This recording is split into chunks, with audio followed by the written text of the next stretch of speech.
Bienvenidos a Lanternarius, un programa de Lucentinos. Patrocinado por la Cátedra Iberoamericana de Cultura Digital y Propiedad Intelectual de la Universidad de Alicante y la Organización de Estados Iberoamericanos. Con la conducción de Garrett Edwards.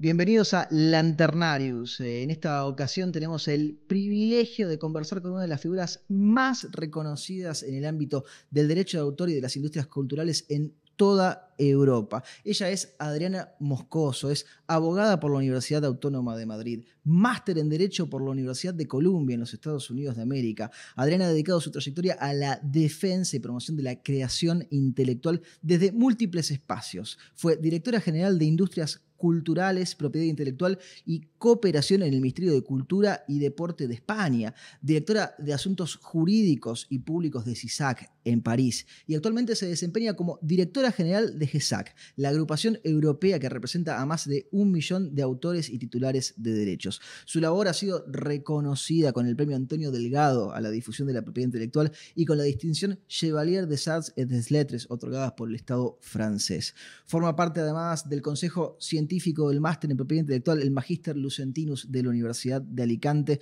Hoy no queremos hablar solamente de la fría letra de la ley, sino de la historia personal y profesional detrás de una carrera dedicada a la cultura, a la creatividad y al derecho. Adriana, Garrett Edwards te saluda. Muchísimas gracias, es un placer estar aquí con todos vosotros y nada, os mando un saludo enorme desde este lado del Atlántico a todos los colegas del mundo del derecho de autor y del sector cultural, tanto de América Latina como de España y de Europa también.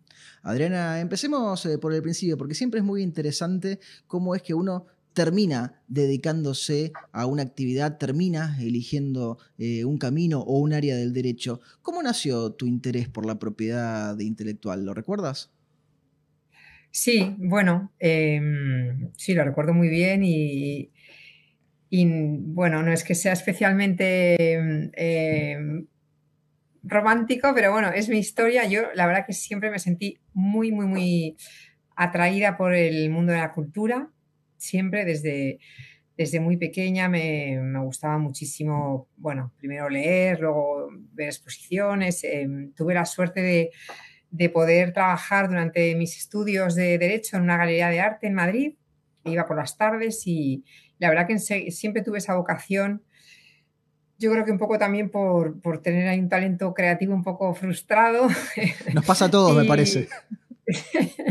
Sí, sí. Y bueno, y luego es verdad que crecí en un hogar muy en el que el derecho estaba muy presente, ¿no? Mi padre era fiscal y abogado y bueno, pues en esos años un poco tiernos del final ¿no? de la adolescencia, de cuando empiezas la universidad, yo estaba ahí un poco debatiéndome entre estudiar Derecho o estudiar el arte y de hecho me matriculé en las dos, pero bueno, ahí pesó, la verdad que pesó mucho la influencia de mi padre, que me dijo, bueno, estudia Derecho, que te vendrá muy bien en el futuro. Lo que siempre es útil hacer. Saber algo de derecho, ¿no? Exactamente. Y bueno, y luego la verdad que mi padre fue unos años secretario general de la Sociedad General de Autores y Editores en España y entonces él fue el que me dijo, mira, oye, existe, porque en la carrera no estudiábamos el derecho de autor, entonces me dijo, existe esto que se llama el derecho de autor. Y a mí me pareció que era perfecto para mí, porque aunaba realmente mis ganas de estar cerca del sector cultural y luego también esa vocación un poco también de contribuir ¿no? como al bien general del servicio público, es decir, de dedicarme a un área del derecho que estaba centrada en proteger, ¿no? a los creadores, en crear mejores condiciones de trabajo para ellos y con eso fomentar la cultura. Así que pensé, pues mira, esto me va a encajar muy bien porque me va a permitir combinar esos dos mundos, ¿no? Y así, poco a poco fui entrando en ese mundo y me apasionó. La verdad que me apasionó mucho, me enganchó mucho la historia también del derecho de autor. Eso para mí, la verdad que fue muy importante, o sea, conocer un poco las razones de por qué surge, ¿no? Y ese ámbito también muy de lucha, ¿no?, de los autores por su espacio, por su reconocimiento de sus derechos, de su condición profesional. Bueno, eso me cautivó bastante, la verdad. Y luego también combinado con ese momento también histórico en Sí. Europa, ¿no?, tan importante también para la cultura en general, ¿no?, como es toda la ilustración y, bueno, toda esa filosofía. Eso reconozco que me enganchó mucho. Adriana, lo mencionabas recién a tu padre. Además de tu padre, ¿qué otros mentores o mentoras en esos primeros años sientes que te acompañaron en ese desarrollo incipiente de la propiedad intelectual con esa Adriana de los comienzos? Bueno, la verdad que cuando comencé en este sector, pues no había muchísimos, por ejemplo, los despachos de abogados no tenían departamentos, no había muchísimos expertos en la materia y los que había eran unos pocos y había como una red internacional, ¿no?, de expertos en cada país. Eso también me atrajo mucho, ¿no?, esa dimensión internacional. Y bueno, pues la verdad que fui a Columbia porque había una serie de profesores como eran James Ginsburg y su maestro, John Kernokan, que eran, bueno, unas especies como de Casi que me referencias. tengo que levantar cuando los mencionas y volverme a sentar. Así que sí, uno se Entonces, imagina lo bueno, que debe haber también, sido cursar en esas épocas, ¿no? claro, entonces, bueno, pues eran una inspiración enorme y, y bueno, pues sí, yo creo que ese ambiente también de juristas tan apasionados, ¿no?, por lo que hacían y tan conectados al sector cultural y ayudándolo tanto, pues eso también me atrajo mucho. El propio Antonio Delgado, que era el director jurídico de la SGAE en ese tiempo, pues también fue una figura muy importante para mí. Mm. Mencionabas, Adriana, recién lo que fue tu experiencia estudiando en la Universidad de Columbia, una de las universidades más prestigiosas no solo de Estados Unidos, sino del mundo. ¿Cómo fue el sumar en ese momento la visión del common law a esta del civil law que traemos los abogados iberoamericanos? Bueno, pues aquello fue realmente fundamental para mí. O sea, yo creo que me formó muchísimo, ¿no? No solamente como jurista, como profesional, también como persona, ¿no? Porque poder tener la suerte de estudiar un año en una universidad como Columbia y solamente dedicarme al derecho de autor, y no solamente porque también, bueno, las universidades americanas eran muy diferentes a las universidades europeas, ¿no? Lo siguen siendo, pero tenían este enfoque. Yo creo que ahora, bueno, se han acercado un poco más quizás, ¿no?, ambos modelos, pero yo venía de un modelo completamente teórico, ¿no?, de clases, método socrático, y claro, llegar a una universidad donde desde el principio tienes que intervenir, tienes que dar tu opinión, se te tiene que quitar la vergüenza de hablar en público, y luego hay muchos talleres también, ¿no? Entonces, bueno, lo que se llamaban como seminarios, en donde tenías unas clases muy pequeñas y muy prácticas. Veíamos contratos del sector de la música, contratos de la industria audiovisual. O sea, enseguida estaba como muy aplicado, ¿no?, luego al ejercicio del derecho. Y bueno, o sea, realmente se me abrió un mundo y vi, pues, que a lo que yo me quería dedicar tenía esas dos corrientes, ¿no?, filosóficas y de desarrollo luego jurisprudencial y normativo, que me resultó súper apasionante, porque claro, se te abre también todo el mundo ¿no?, del common law, y entiendes también mejor cómo funciona, ¿no?, un poco todo el sistema jurídico y las influencias, ¿no?, de unos y otros. Es muy, muy interesante, y también, bueno, pues el nivel intelectual, ¿no?, y la capacidad de trabajo y, en fin, esa energía que había, ¿no? Yo creo que sigue habiendo increíble, ¿no?, en Columbia, y yo creo que en general en las universidades americanas, la verdad. Pensaba, Adriana, recién en lo internacional que nos contabas, en tu carrera además también en el ámbito de lo internacional. Eh, Pocas materias y pocas ramas del derecho como la propiedad intelectual no entienden de fronteras, ¿no? Es decir, Sí, aquí se nota realmente que la creatividad no se queda encerrada en los límites del mapa. completamente. Mm. Sí, sí, eso también fue algo que a mí me atrajo mucho, porque a mí la verdad que yo siempre he tenido mucha curiosidad a mí me encanta mi país, pero siempre me ha gustado muchísimo salir y descubrir, ¿no? Otras culturas, viajar y bueno, empiezas a viajar con los libros y con el cine, ¿no? Esas son las primeras oportunidades que igual tienes como, Uno conoce ¿no? Nueva Para York y París antes de ir a Nueva York o París, si tiene la suerte de conocerlas, exactamente. ¿no?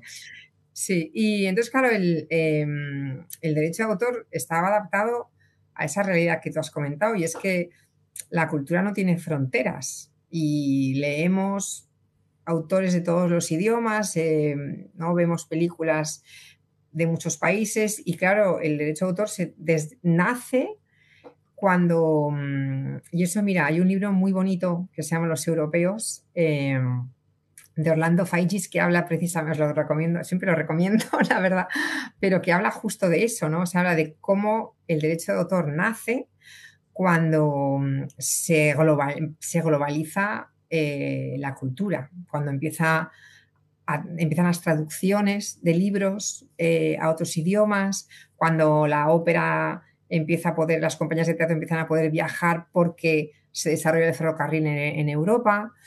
Y claro, eso necesitaba, o sea, esa internacionalización necesitaba una respuesta internacional desde el ámbito del derecho. Por eso el derecho de autor nace con el convenio de Berna, primero en un marco internacional y luego va bajando, ¿no? a la aplicación nacional, pero es una estructura y es un invento desde el principio, bueno, multilateral, ¿no? Y eso también es muy bonito, lo que es un ejercicio, ahora que echamos tanto de menos, ¿no? Que la ONU tenga un poquito más de capacidad de, pues el derecho de autor nace realmente de un esfuerzo colectivo, ¿no? Nos vamos De las acercando, naciones, de los autores, sin duda ¿no? alguna, Internacionales.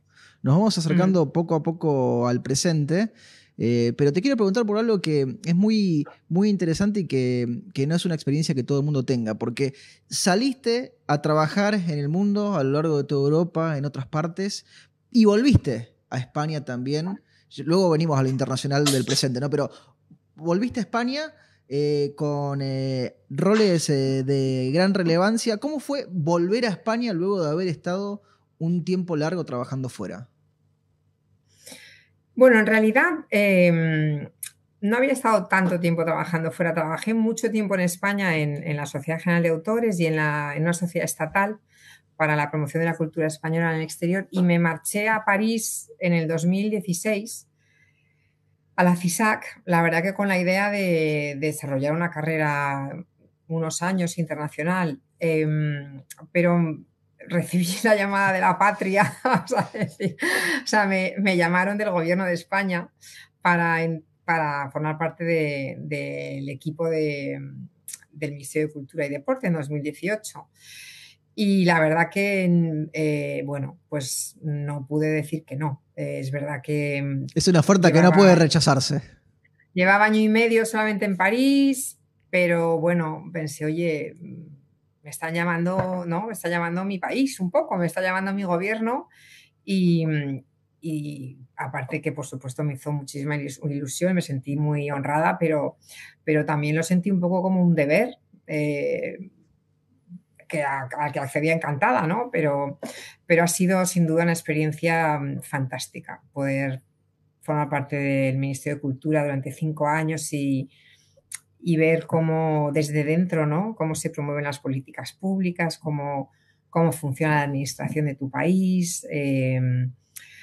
También cómo resulta frustrante a veces, ¿no? Porque una cosa es lo que tú quieras llevar a cabo, las ideas que tengas, y luego te topas con la realidad bueno, de Constriñe, la política. dificulta, Mm, obstaculiza. sí, Ahí le pones el foco en algo que me parece interesantísimo, porque muchos abogados y muchas abogadas a lo mejor sueñan con ser legisladores, sueñan con la actividad legiferante. Tú tuviste ahí la chance de pasar por el consejo de uno de los de las ciudades, del Ayuntamiento de Madrid, de una de las ciudades más importantes del Sí. mundo. ¿Cómo fue esa experiencia cuando uno tiene, por un lado, la gestión, lo internacional, lo académico, pero Mm. nosotros diríamos en la Argentina ir al barro, ¿no? Que es el de la política cotidiana? Total. Sí, bueno, eso es verdad que después de estar 5 años en el ministerio, tuve una breve experiencia política, ¿no? En el Ayuntamiento de Madrid como concejala, de lo cual también me siento muy, muy honrada, pero la verdad que fue un poco frustrante, porque la posición en la que yo estaba, que era en la oposición, no permitía, por un lado, acometer, digamos, que muchos proyectos, sobre todo yo creo que también por el clima político que un poco lo invade todo en estos tiempos en Argentina, en España, donde Nosotros inventamos la grieta aquí en Argentina, así que... se hace muy difícil la cooperación más allá de tu propio ámbito, ¿no? Político.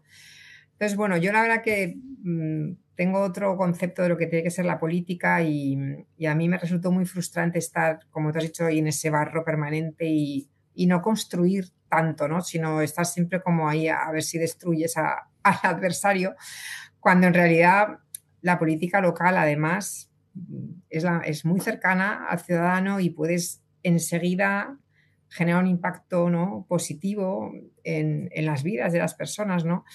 Entonces, bueno, la verdad que me resultó un poco frustrante y por eso pensé, bueno, esto ha sido una buena experiencia, pero creo que yo voy a ser más feliz, lo primero, pero también voy a dar más de mí, ¿no? A la sociedad, realmente volviendo a lo que sé hacer bien, que es, bueno, pues trabajar por el derecho de autor y estar más quizás en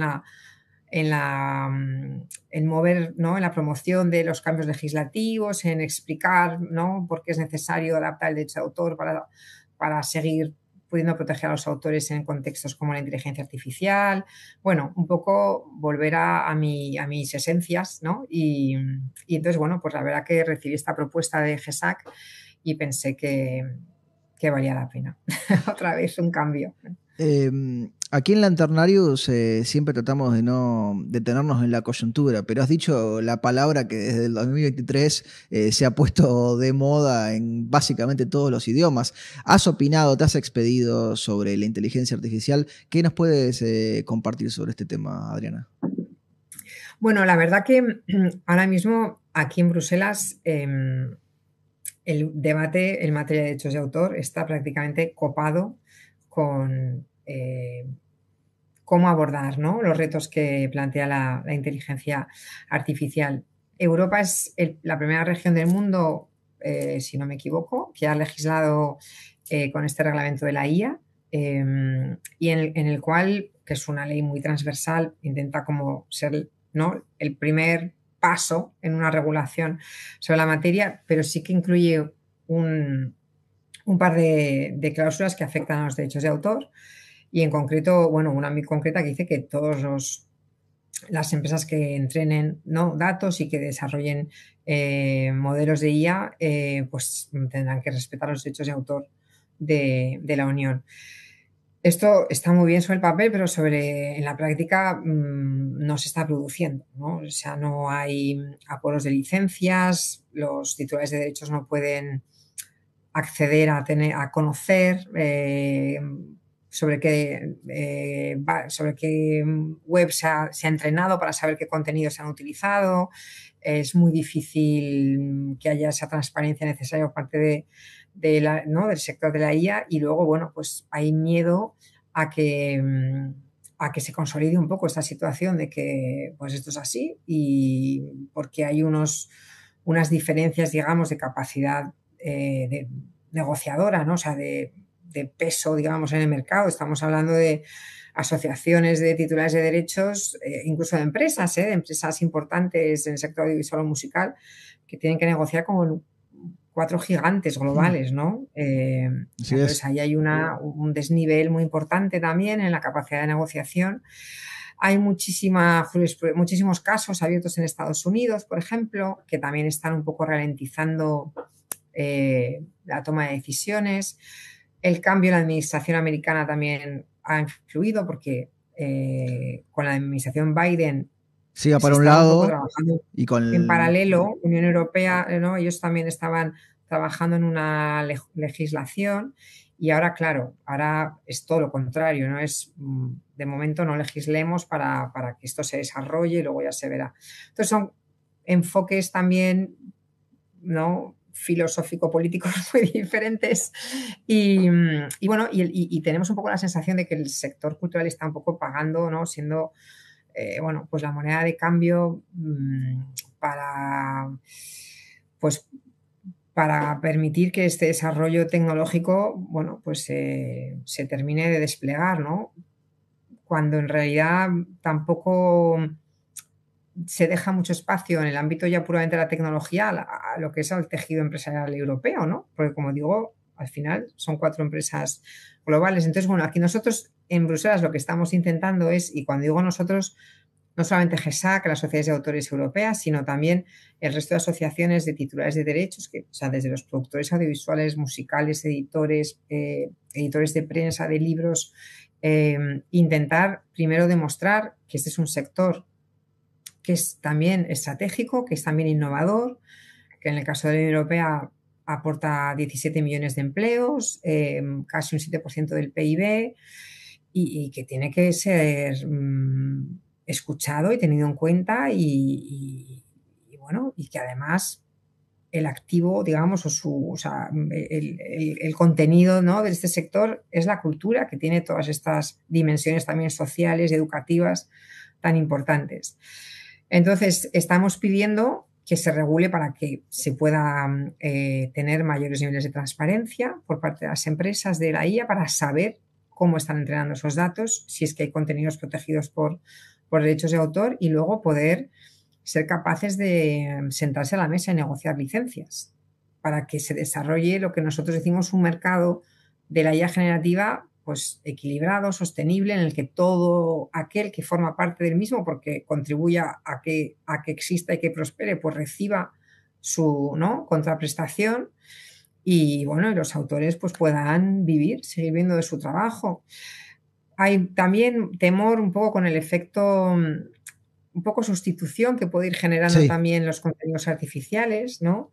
Entonces es necesario pues que se identifique siempre que un contenido es artificial frente a contenidos humanos, ¿no?, que se favorezcan también pues el acceso a los contenidos y el consumo de contenidos humanos, o que por lo menos no haya usos fraudulentos, digamos, ¿no?, de los contenidos artificiales para evitar el pago de derechos sobre contenidos protegidos y bueno, y un poco analizar el impacto como sociedad, no solamente como sector, que pueda tener el que el día de mañana, que ya es hoy, tengamos una serie de herramientas a disposición de todos en las que tú puedas acceder a contenidos que son creados de manera artificial y uno, no se sepa o no se sepa al 100%, y segundo, en qué situación, o sea, qué retorno reciben los autores que están ¿no?, en el origen de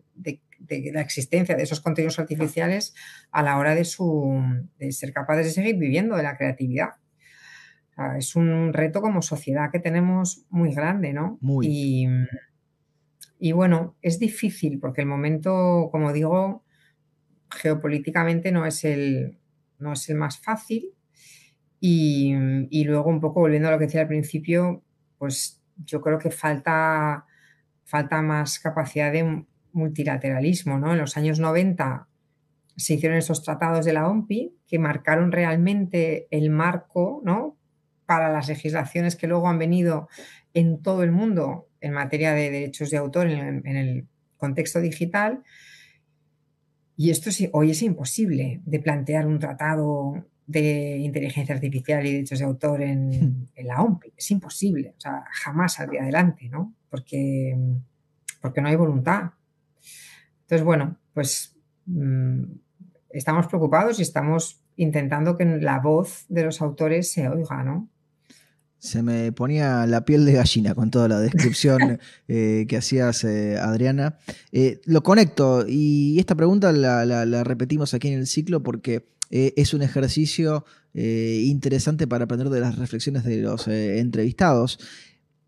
¿Cómo ves el futuro de la propiedad intelectual más allá de la inteligencia artificial? Porque en los últimos años lo ha copado todo la IA, pero si pensásemos más allá de la IA, más allá de ese tema, ¿cómo lo ves? Bueno, yo creo que la propiedad intelectual, te